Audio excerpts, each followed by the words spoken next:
Hello, everyone. My name is Shunta Jordan, and I'm the head debate coach at the University of Georgia.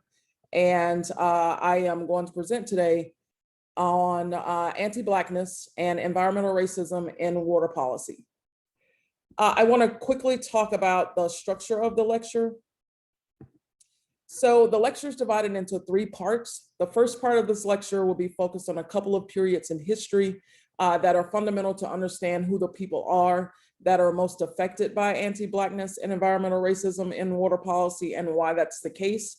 The second part of the lecture will focus on malicious governmental practices and policies that sprang from those two historical periods. And then the last section of the lecture will discuss the specific relation to water policy, the concept of environmental racism, and its possible uses in debate. So I'll start with Reconstruction. This is the period from 1863 to 1877. If you've heard of Reconstruction, it was likely a brief part of the Civil War discussion in your US history class, and then maybe some of you've never heard of it. Reconstruction was the period immediately following the Civil War. Some scholars call it, 12 years of Black freedom, followed by an alt-right rollback. If you think about alt-right rollback, should sound pretty familiar given the beginning of this year. Reconstruction was seen as a time of great hope and expectations for almost 4 million Black people that had been born into slavery in the United States. Secondly, it was fundamentally about who got to be an American citizen. So the Constitution was amended to establish birthright citizenship through the 14th Amendment, which also guaranteed equality before the law, regardless of race. Ratification of the 15th Amendment in 1870 barred racial discrimination in voting, thus securing the ballot for Black men nationwide. And then during this time as well, the US, because of Reconstruction, the US maintained an active presence in the former Confederate states to protect the rights of newly freed slaves to help them on the path to becoming full citizens. However, a little over a decade later, the era came to an end. So there was a contested presidential election in 1876 between the Democratic nominee Samuel J. Tillman and the Republican nominee Rutherford B. Hayes that was resolved via a concession. So this was became better known as the Compromise of 1877, in which the Democrats conceded the election, trading the electoral votes of South Carolina, Louisiana, and Florida to Rutherford B. Hayes in return for him promising to end Reconstruction and the withdrawal of federal troops from the South. So in 1877, the climate of economic crisis, the cost of protecting the freedoms of Black people became a price that the American government was just no longer willing to pay. So a rollback began.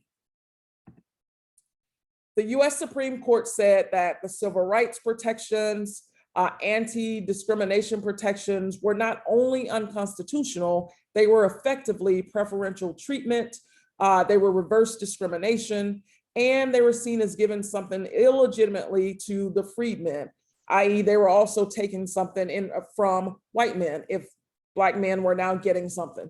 So redemption, as it was deemed by white Southerners, began. So this was during redemption, the period of retrenchment, i.e. all the gains that had kind of been made by freed Black people were rolled back. There was disenfranchisement and voter suppression, which means the right to vote was taken away from most people, most Black people, and they were not allowed to, find housing, live in certain neighborhoods, or just have a way of life that they thought that they would have. There was re-enslavement of Black people. And then lastly, there was an imposition of the Jim Crow system, which was eventually, known as the Second Reconstruction. Other repercussions from this sort of rollback is that white supremacy, as we know it now, rose during the Reconstruction period, and it was made worse during this redemption period. Anti-Black racism has always existed, And so given the reality of the place of Black bodies, the violence of anti-Blackness shouldn't really be shocking, but this is at the time in which it got uniquely bad. So the 13th Amendment was ratified in December of 1865. At the same time, there was the birth of the KKK. There were at least 8 major massacres of Black people and by white supremacists. There were widespread violence, rape, terrorism, and lynchings all grew during this same time. The redeemed South was determined to obliterate any trace of gains by freed Black people. So a few examples. The State University in South Carolina had been integrated during Reconstruction. It was swiftly shut down and reopened for whites only, and this policy did not end until 1963. Another example, governments across the South / government investments in infrastructure and social programs during this time, which also meant that they removed funding for any state-funded public school systems that had emerged during Reconstruction. During this time, the white planter class was also re-empowered in the private sphere and in an effort to dominate and create businesses and exclude more Black people. And then lastly, state constitutional conventions were held to sort of undermine all Reconstruction amendments. So the right to vote in each Confederate state was totally undone by 1908. A couple examples, or one specific example, in Louisiana, there were 130,000 Black men who were registered to vote before the state instituted its new constitution in 1898. 6 years later, by 1904, that number of Black men that were eligible to vote had been reduced to 1,342. So some important implications about Reconstruction. Reconstruction was a story of what almost happened and what could have been as the settlement for the end of slavery. The period of redemption lasted longer than Reconstruction itself because white people wanted to totally rid of any trace of gains by freed Black people. The white supremacy ideology from this period has long poisoned the American imagination for centuries and decades past its origin. And what I mean by American imagination is the way that everything in America has been shaped, literally has been done so, i.e. from the start of colonialization with natives, through the way that white people have viewed Black people in terms of being enslaved and what value they bring to them. All of that is part of the American imagination. And as a result, white supremacy has poisoned that American imagination, whether it's the white people's view of Black people or whether it's Black people's view of how they should fit in America and the way that they do not. Lastly, born out of this period and the response to it lies this notion of Black inferiority and the justification for why Black people should have been enslaved. Governmental policies from this time, from the Supreme Court down, shaped the infrastructures that made these and future policies possible. So without understanding the story of Reconstruction, our understanding of racial inequality is simply a product of deficient people rather than deficient institutions, meaning that the depiction is always one of Black people are those who are missing or lacking something rather than those people who never really got that check that they were promised from the government or even the rights that they were originally promised by the federal government. So the next period of time that I want to discuss is the Great Migration. This is the time period from 1916 to 1970. This was also known as the Black Migration or the Newark Migration. This was the movement of 6 million Black people out of the rural South in the United States to the urban Northeast, Midwest, and West. This was thought to have occurred in 2 waves before and after the Great Depression. The narrative has always been that Blacks headed north in pursuit of jobs and better wages.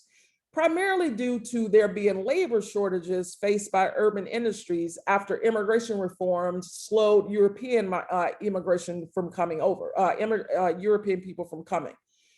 The story typically lies in explaining the sort of push and pull factors that resulted in migration. So the push factors are the things that, essentially pushed Black people from the South toward the North and the Midwest and West. These were poor economic conditions, and they were made worse by the limitations of sharecropping, farm failures, and crop damage from boll weevil. Secondly, there was potential oppression in the form of Jim Crow laws that were popping up. And so, Black people were looking to leave because of those push factors. Then the pull factors, meaning the things that were drawing them to these new areas of the country, there were encouraging reports of good wages, i.e. you could make more money and better money than you were making in the South. Secondly, there were encouraging reports of good living conditions, meaning you could possibly have your own house. You could possibly live in a single family home. And you did not have to, be in an environment that was essentially either a plantation or you were living, tens to 20 people in one, building. And then lastly, there were stories of like newfound success in the North. So all of these pull factors were the other, historically have been the things that people have said led to the Great Migration. But the truth is, Black migration is and was premised more accurately on racial terror. So Black people fled to places like Detroit, Chicago, Boston, and LA because they were refugees and they had been exiled in their own lands. They were being terrorized in the South. And so as a result, they wanted to leave. Examples of some of the terror that they faced was lynchings. Black churches were being bombed. Black towns were being bombed and burned down. And there was an increase in the rape of Black women.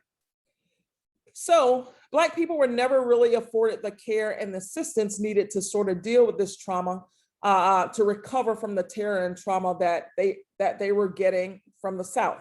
So northern cities were of little sanctuary because they often perpetuated the systems and attitudes that kept Black people classified as inferior citizens. So northern whites believed Black migrants were criminal by nature, and they used this justification for why cities did not offer assistance to Black migrants in need. So here's a quote from a book, Black Reconstruction by W.E.B. Du Bois. And in a particular section of the book, he had this quote: "We must remember that these former slaveholders did not believe that Negroes could advance in freedom. They knew, of course, that some could, but even if these could, how would white men and masters cooperate with them? The whole trend of teaching had been that this was utterly impossible. If Negroes succeeded, and insofar as they did, it would lead straight to social equality and amalgamation. And if they did not succeed, it would lead to deterioration in culture and civilization." So the bottom line is, none of the white people believe that, oh, well, this great migration is happening, but at the end of the day, these people can't be successful. And we're not going to cooperate with them anyway, so it's bound to fail. Implications of the Great Migration. There is generational poverty in cities and marginalization within Black communities. None of these present day challenges can be understood without understanding the Great Migration, because a huge number of Black people moved throughout the country, and then those cities did not assist them in dealing with trauma, dealing with the terror that they faced in the South, and helping them get back on their feet. So as a result, they lived in poverty, and then there's generational poverty as a result of that. Secondly, racial disparities, including housing segregation, equal access to things like water, and even ways that we continue to fail as it relates to education. All of this can be explained in no small part by how cities received Black people during the Great Migration. And then lastly, the North and Congress basically gave up on equality for Black people. And that set Black people on a course that, essentially we've yet to really recover from. given the nature of some of the things that are happening throughout the United States. So now I want to talk about the policies and practices that, came from sort of these two periods of time. So during the Great Migration, there were a number of practices that were enacted that resulted in racial disparities faced by Black people in this country. In most historical contexts, these racial disparities have been attributed to de facto segregation, which means it's segregation that existed or occurred in everyday practice, but was not explicitly codified in the law. Things like private prejudice, white flight, real estate steering, bank redlining, income differences, and self-segregation all were de facto causes, and they probably would have still existed. But all of these things were made worse and made more visible by de jure segregation. So de jure segregation is defined as segregation by law and policy. It can be seen as intentional government action, or it can be local or state laws, regulations, or other public policies. So I want to first talk about housing. So the first sort of racially explicit government policies lied in the sector of housing. So the first is FDR. Obviously, I think we've all heard of his New Deal. And this was pretty much that brought about by the Fair Labor Standards Act. But two elements of the New Deal, it prohibited child labor and set a minimum wage of $12 per hour in the South. And those things were pretty important.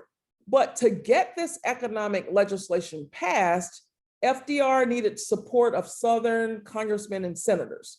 So the Southern congressmen and senators agreed to support the legislation if it excluded all industries in which Black people predominated.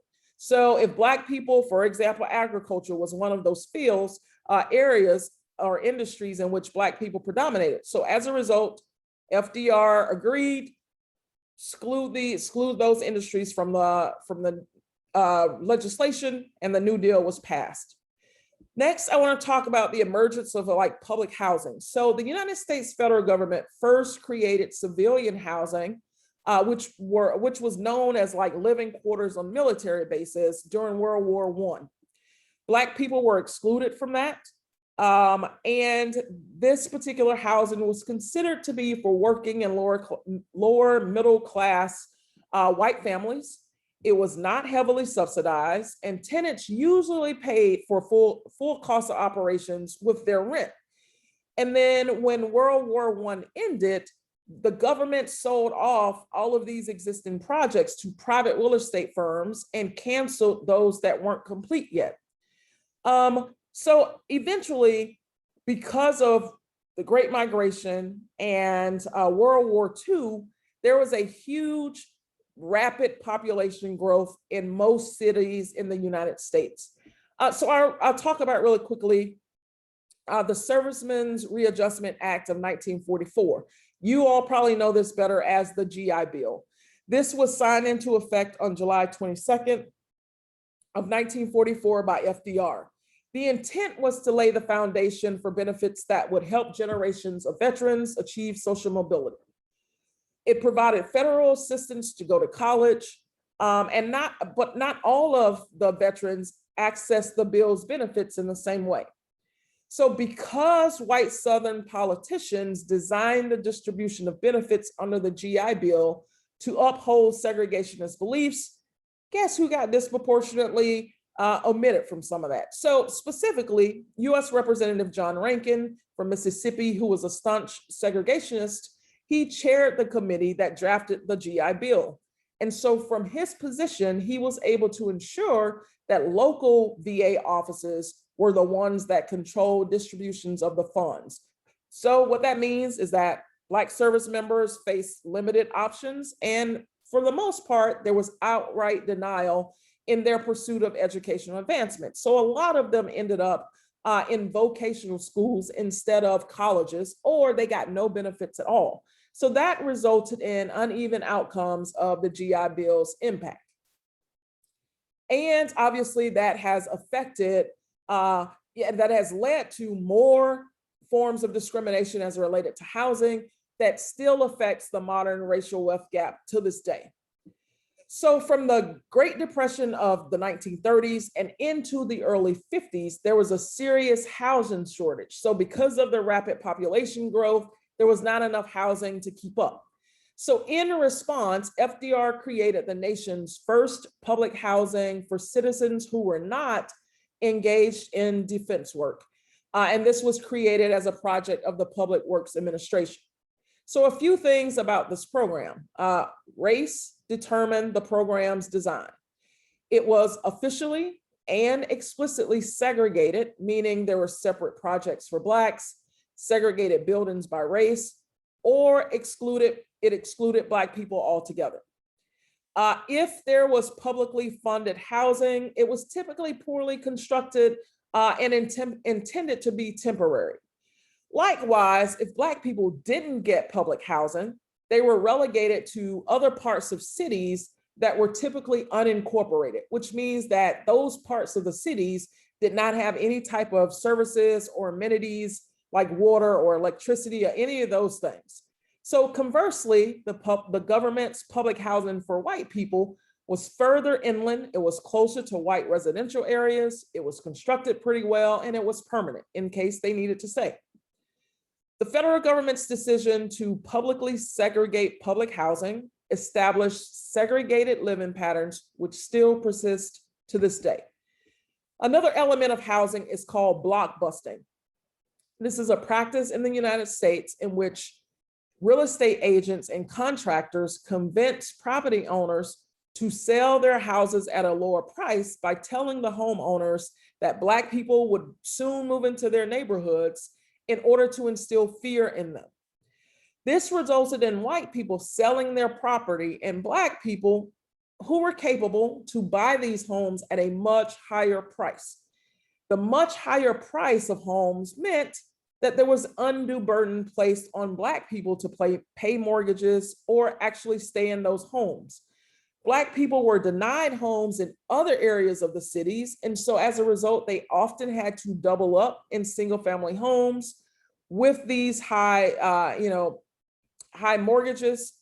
And it often resulted in the inability to pay and the loss of the house, which led to deteriorating conditions in these Black communities, which functionally created what people call today slums and ghettos.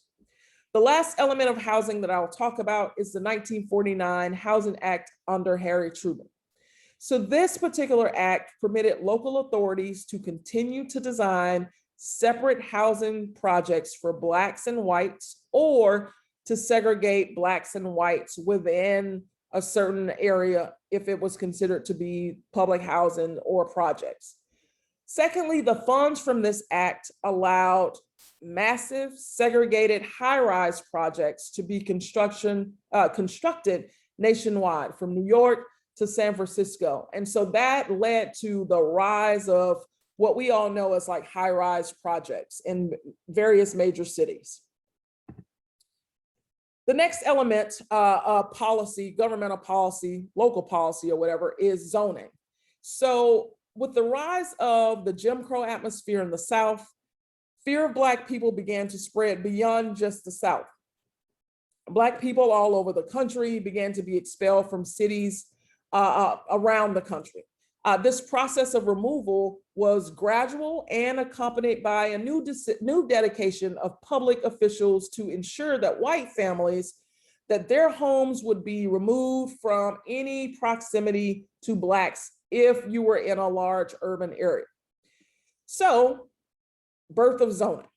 So the isolation of white families in all white urban neighborhoods began at the local level, unlike housing, which was a federal program with local participation. While Blacks were being driven out of small towns in the Midwest and West, many Southern and border states had large Black populations that really couldn't expel those Black people. So instead, many of these large cities adopted zoning rules that created separate living areas for Black and white families. So the first city to do this was Baltimore in 1910, and then they were followed by Atlanta, Birmingham, Miami, Charleston, Dallas, Louisville, New Orleans, Richmond, St. Louis, and many others. In 1917, though, the Supreme Court overturned Louisville's racial zoning policy in a court case that's called Buchanan v. Worley. So the case involved a Black person's attempt to purchase property on an integrated block where there were already 2 Black families and 8 white families. The Supreme Court majority was sort of enamored with the idea that the central purpose of the 14th Amendment was not really to protect the rights of freed slaves, but it was a business rule. So it was about freedom of contract. And so relying on this interpretation, the Supreme Court ruled that racial zoning ordinances interfered with the right of property owners to sell to whomever they please at the time. So in Louisville, that's how their racial zoning ordinance got overturned, not because of race or inequality, but because business decision and the freedom to like sell your home to whomever you like. This case was significant because as other people tried to sue in other cities around the world, around the US, those city governments were able to justify their ordinances by saying, look, Buchanan was only specific to Louisville and it has nothing to do with our city. So as a result, in 1929, Indianapolis adopted a zoning regulation permitting Black people to move to white areas, but only if its white residents gave written consent. In 1924, Richmond prohibited anyone from residing on a street where they were ineligible to marry a majority of those already living there. And this was right after they adopted a law banning interracial marriage. In 1929, West Palm Beach adopted a racial zoning ordinance that remained in place until 1960, and Orlando's remained in place until 1969. Atlanta and Austin continued racial zoning without specific ordinances by designating Black areas in official planning documents and using these designations to guide spot zoning decisions. And then lastly, Kansas City and Norfolk, Virginia continued their racialized zoning practices until at least 1987.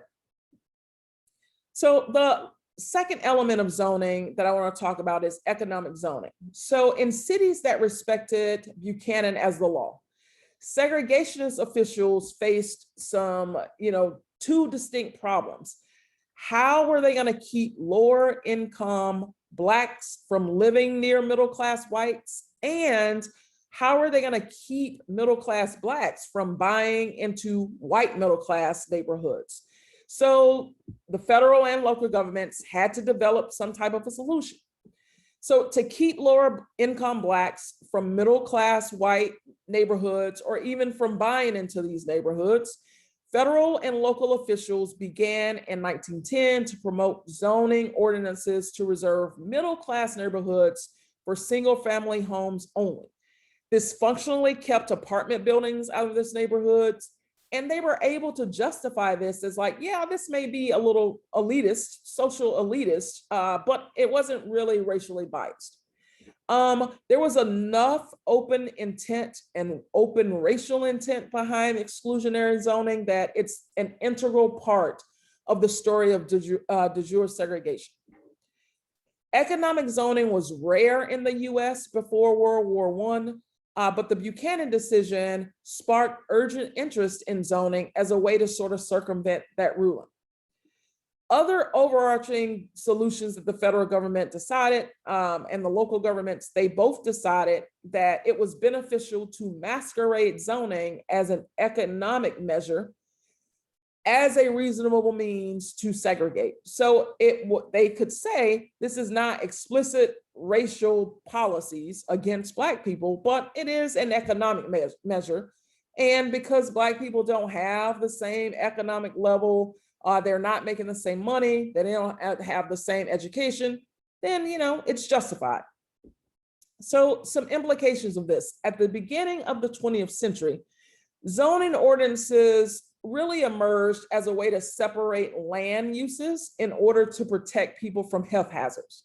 But over time, however, city planning and zoning ordinances focus less on public health and more on creating idyllic communities, protecting property rights, and excluding the undesirables.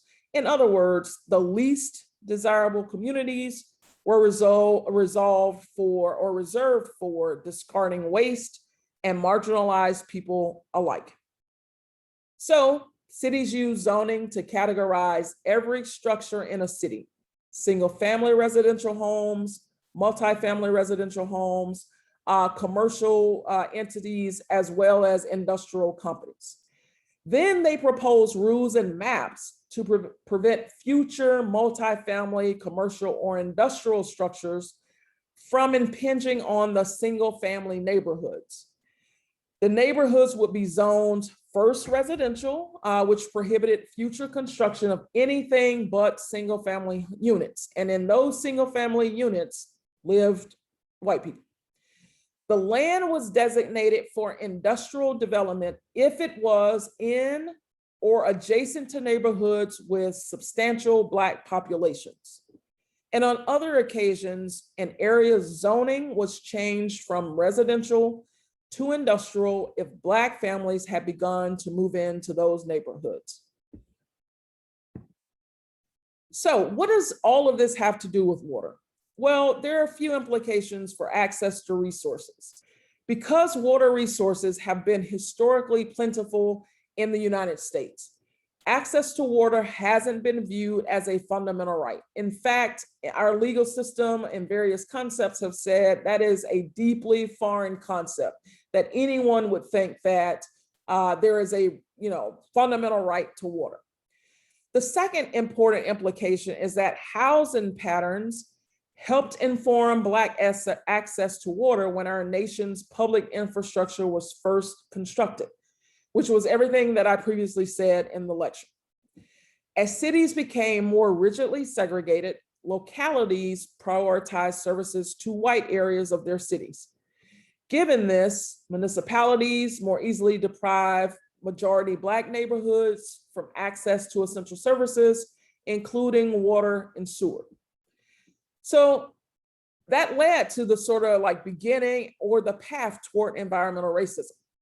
So water was seen as a public good, with prices intentionally kept low and services not precluded to those who could not afford it early on. So given this, there was an early split between public or private ownership of waterworks. So in 1860, over half of the United States waterworks was privately owned, even though most large cities their waterworks was publicly owned. Ownership was directly correlated with the economic health of the city. So the more financially stable a city was, the more likely it was to retain public ownership. So by the 1870s, there was definitely a trend toward public ownership of waterworks.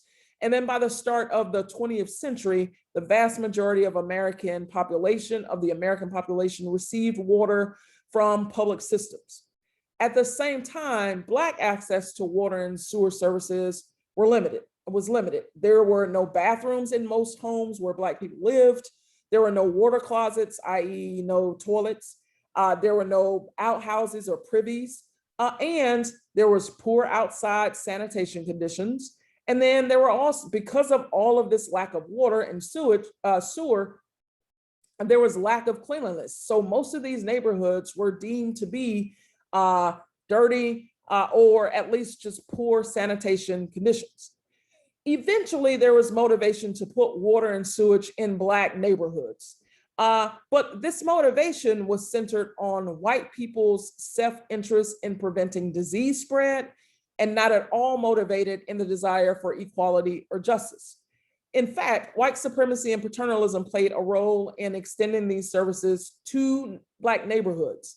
And here's just a couple of examples of how city officials viewed Black people and why there needed to be water placed in those neighborhoods. So in Jacksonville, Florida, city officials said, and I quote, or believed that Black people were inferior to whites and that Poor hygiene and disease among the Black population stymied economic progress. And by that same city official, there was a paper that he wrote that was sent to the American Public Health Association. In it, I quote, "The increase in the total death rate of cities through excessive Negro mortality exerts a definitive harmful influence upon our growth. Of great import is the direct influence of the Negro race as a menace to our own, a source and disseminator of infection." In Savannah, Georgia, at the same time, one of their city officials said, and I quote, "There is a contamination of the white race by the Negro race, and this contamination is both physical and moral." So the bottom line is racial segregation in cities impeded Black access to water systems, and a number of historians and sociologists have found this to be true. Many studies have shown that as water systems were constructed throughout the United States, Black neighborhoods were delayed in receiving these same services. So as residential segregation increased throughout the 20th century, Black access to municipal services like water and sewer decreased. Specifically, there were no stormwater drainage facilities, so Black people didn't have curbs in their cities or near their homes, nor did they have gutters for water to drain. There was extremely low water pressure at the homes of Black people, which meant that there was almost no ability to take baths or showers. The sewer, and they also had no sewer main. So at the same time, key things that were happening was that Black people were getting less or no access to water and sewer resources. Zoning was permitting select companies to also build in Black neighborhoods. And the fallout was that in the 1960s and 70s, it became more evident that the risk of pollution were borne most heavily by Black communities. There was a disproportionate number of hazards like toxic waste facilities, garbage dumps, and other environmental pollution. So as a result, the ideas of environmental racism and the environmental justice movement were born. So a little background on environmental justice. The term was originally coined, environmental racism, excuse me. The term was originally coined by Dr. Benjamin Chavis in 1987 during a presentation to the National Press Club. He co-authored a report with Charles Lee for the United Church of Christ's Commission for Racial Justice. The report was entitled "Toxic Waste and Race in the United States, a National Report on the Racial and Socioeconomic Characteristics of Communities with Hazardous Waste Sites." Now, he was trying to figure out the best way to describe what was happening in these neighborhoods at the time, because it was just unreal and he'd never seen anything like it. This report was the first of its kind, and the report found that most hazardous waste sites were more likely to be located in minority communities. Now, it's debatable whether Chavis coined the term 5 years earlier in 1982 in Warren County, North Carolina, and during a protest over the siting of a PCB landfill that was being placed in a predominantly Black community. But there are two sort of important or significant things to take away from, or that people took away from Chavis's declaration about environmental racism. The first was that this represented the formal joining of two social movements, the civil rights movement and the environmental movement. And Chavis intentionally used race rather than equity because he felt like it was truly about race, that a number of social policies and the reason why certain neighborhoods were so deplorable compared to others was because of race. The second issue that was pretty significant, the object of Chavis's accusation was environmental law. He said that environmental law, meaning the environmental law that governed the location of hazardous waste sites, may itself be part of the problem rather than the solution. It was said, and I quote, "It was the success of environmental laws that leads to or led to the racially disparate outcomes in the distribution of environmental hazards." And there had long been claims that polluting facilities were disproportionately located in communities of color, but no one really was doing anything about it. Additionally, there were also concerns that the economic cost of pollution control also disproportionately hurt the poor and minority communities. And lastly, there were some Black leaders in the early 70s that, sort of had some unsettling claims or made unsettling claims that the environmental movement itself was just a diversionary tactic to shift the nation's attention away from the plight of Black Americans toward this elitist notion of the national environment. There was a more comprehensive definition emerged and was created from Dr. Robert Bullard in 1990 in his book entitled Dumping Dixie, Race, Class, and Environmental Quality. Dr. Bullard is known as the father of the environmental justice movement, and he defines environmental racism as any policy, practice, or directive that differentially affects or disadvantages, where intended or unintended, individuals, groups, or communities on race. So what is environmental racism at its core? So a general description refers to how minority group neighborhoods populated primarily by people of color and members of low socioeconomic backgrounds are burdened with the disproportionate number of hazards, including toxic waste facilities, garbage dumps, and other sources of environmental pollutions and foul odors that lower the quality of life in these areas. Obviously, it can lead to different diseases and cancers, and the cancers that stem from pollution and other chemicals, obviously death, and with the increase or more climate change, these communities will be, and currently are being, more disproportionately affected by environmental racism. So originally, environmental racism was articulated in studies of waste disposal, toxic dumping, and industrial uses. It is now understood to encompass everything from siting of industrial uses to proximity to power plants and factories, to higher exposure to emissions from mobile sources of pollution like cars, trucks, and ships, to disproportionate harm that disasters like Hurricane Katrina do to Black communities. This environmental racism refers to institutional rules, regulations, policies, or government and or corporate decisions that deliberately target certain communities for locally undesirable land uses and lacks enforcement of zoning and environmental laws, which result in these communities, like I said, being disproportionately exposed to toxic and hazardous waste based upon their race.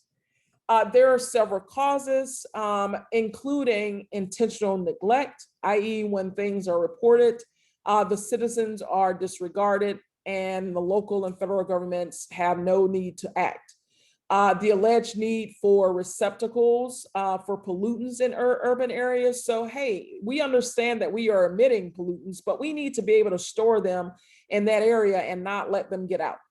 And then also as a lack of institutional power and low land values of people of color means that they can be treated however. Companies can come and build and emit, pollution, et cetera, in their neighborhoods with no consequences. Just so that you all know, environmental justice is the movement's response to environmental racism. So those two concepts have become front and center in a lot of areas throughout the United States. And I want to talk about sort of three examples of environmental racism. So the first I will talk about is the Flint water crisis. This began in April of 2014 with an effort of, sort of the Flint city government to sort of cut their budget. Government officials chose to switch water access from the clean Lake Huron to the more corrosive and polluted Flint River. Almost immediately, residents began complaining of hair loss, rashes, and just being overall sick. Plus, they saw the tap water and tasted it and was like, it looks really strange and it tastes really strange. So they began to obviously voice concerns. And there were many, many residents that called the city and state governments to voice concerns. But the city and state officials constantly assured them that the water was fine. So for months, nothing was done. But just a few demographic facts about Flint. 54% or more of its population is Black. Most of the city's residents live paycheck to paycheck, and based on last year's census, more than 38% of its residents live below the federal poverty line. The next example of environmental racism is the Newark water crisis. So this began in 2016 when elevated lead levels were observed in multiple Newark Public School District's schools. Multiple studies were conducted by federal agencies, and they found that lead levels exceeded the limit of 15 parts per million set by the Safe Drinking Water Act. Much of the drinking water in Newark and northern New Jersey in general comes from reservoirs, and that drinking water is then processed through water treatment plants to its final destinations throughout the region. The water pipes that connect the main pipes to homes and businesses were lined with lead along with other chemicals. The water destroyed the lead-lined pipes, causing the lead to leak into the water supply, which is how the city got, exposed to lead. The city of Newark began, as a sort of immediate response to ship cases of water out to its residents, as well as ship water filters to try to deal with this issue. They asked, led by, Cory Booker, asked the federal government for funding. And so last year, the city government received $120 million in funds to replace the lead drinking water pipes throughout the city. But a couple of demographic facts about Newark. A little over 50% of its population is Black. Over 74% of its population is people of color. And more than 27% of residents in Newark live below the federal poverty line. The last example I want to talk about in terms of environmental racism is Cancer Alley. So this is an 85-mile stretch of land along the Louisiana portion of the Mississippi River. It runs from Baton Rouge to New Orleans, which is the first photo that you see. It's sort of like a, aerial view of how Cancer Alley flows, or the structure of Cancer Alley. And it's essentially made up of 3 river parishes: the St. James Parish, the St. Charles Parish, and the St. John the Baptist Parish. This area, though, is also known as Petrochemical America because it houses over 150 petrochemical plants and refineries. These companies use these plants to refine crude oil into a variety of petrochemicals that are then used to produce everything from construction materials to clothing. The most common petrochemical product made is plastic. This region was dubbed Cancer Alley after noticing that many residents were dying after they were being, exposed to different or developing different types of cancer. So in Cancer Alley, approximately 105 individuals per 1 million were at risk for developing cancer. The national average is roughly 30 individuals per million. The risk of cancer from air pollution in this area is 95% higher than in most other areas of the country. So Louisiana is attractive to petrochemical companies because it has one of the largest concentrations of oil and natural gas in the Western Hemisphere. Consequently, Louisiana has the highest concentration of petrochemical facilities in the Western Hemisphere as well. And in 2018, Cancer Alley had the highest cancer mortality rate in the United States. And as a result, it began to be called Death Alley. Few demographic traits about Cancer Alley. The population is primarily Black and low income. And while the population of the three parishes is roughly 49% Black Americans and 49% white, majority of the plants are concentrated in the 5th district, which is a district that is 80% Black Americans. So what has the United States federal government done about environmental racism? Well, George H.W. Bush was the first president to, sort of be introduced to this idea of, we need to do something about these environmental harms that, Black communities or low socioeconomic communities are facing. So George H.W. Bush founded the Office of Environmental Justice within the EPA. Bill Clinton furthered those protections by signing an executive order that required federal agencies to address environmental justice in minority populations and low-income populations in all of their policies. These efforts were not really fully established because Congress never passed a bill to make the executive order law. So because of that, President George W. Bush was able to shift the focus of the Office of Environmental Justice from low-income and minority communities to all people leaving vulnerable populations without a federal advocate. President Obama recommitted to fighting for environmental justice, but passed no firm legislation. President Trump essentially rolled back the EPA budget and regulations, which clearly led to more vulnerable communities falling through the cracks. President Biden has pledged an aggressive, broad-based approach to achieve environmental justice, but he has tied that into, climate change fight. He has created a White House Council on Environmental Justice and pledged that 40% of the benefits from federal investments in clean energy and clean water would go to communities that bear disproportionate pollution. The other thing that Biden has done that people have written about is that he chose Michael Regan, a Black man, to run the EPA, and that he's making other appointees to governmental agencies that might some kind of way deal with environmental racism. So now I want to quickly shift and talk about environmental racism and the use in debate. So the first thing I want to talk about is weighing impacts. I think that it is important that if you are going to talk about environmental racism, that you understand how to articulate it against big stick or existential impacts. So I think one, you have to say that that environmental racism is ongoing, perpetual structural violence. Means it's more likely and it is obviously timely because it's ongoing.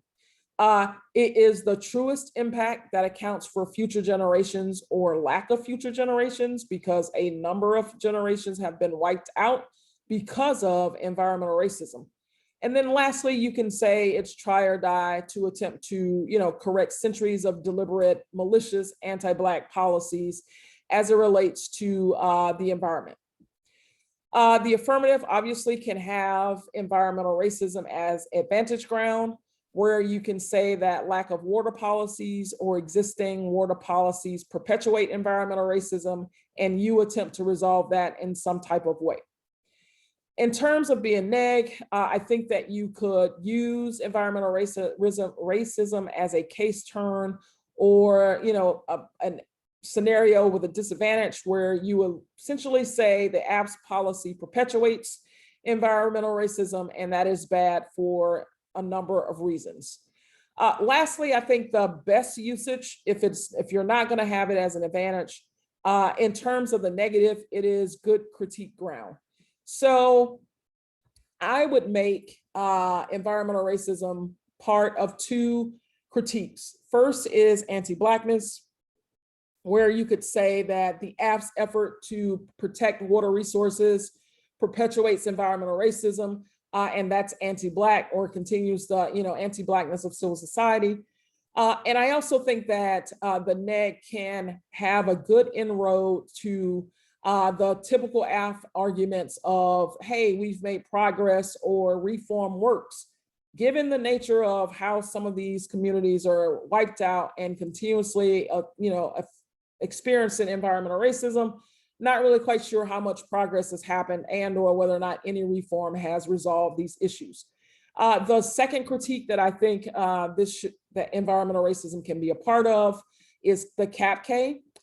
And literally, I would just phrase it as, or essentially articulate it as, capitalism is the motivator for environmental racism. So for all the petrochemical companies that are in Cancer Alley and other industries that are throughout the city and throughout the country in minority areas, capitalism is the reason. Number of places like Louisiana, Cancer Alley, the white communities were able to protest and get those companies to prevent those companies from setting up shop in that area of Louisiana. However, path of least resistance said, hey, we're just going to go and move, our companies that we know literally are polluting to Black neighborhoods and neighborhoods with low socioeconomic status, et cetera. And we'll just pollute those areas and deal with whatever that fallout is. So I'll end with this. This is a quote from the 20-year revisiting of toxic waste and race by Robert Bullard. And this quote essentially says, when the people are brown, all too often, so is the air. At the end of the day, those that are brown, whether they are Black or other minorities, Black, brown, et cetera, they experience environmental racism and related harms disproportionately compared to anyone else in this country and essentially in the world. And so I felt that this was a really good way to end based upon this quote, because it is essentially the truth. The last slide is just some helpful sources if you're interested. The first couple writings are from W.E.B. Du Bois, 2 books that he wrote, centuries ago almost, and the rest are resources from Dr. Bullard and either the NAACP, and then the last source is a pretty good article that I think anyone that's interested in tying anti-Blackness to capitalism, this article by Adam Bledsoe and Willie Jamal Wright would probably help you start to do that. So thank you, and I look forward to the Q&A session next.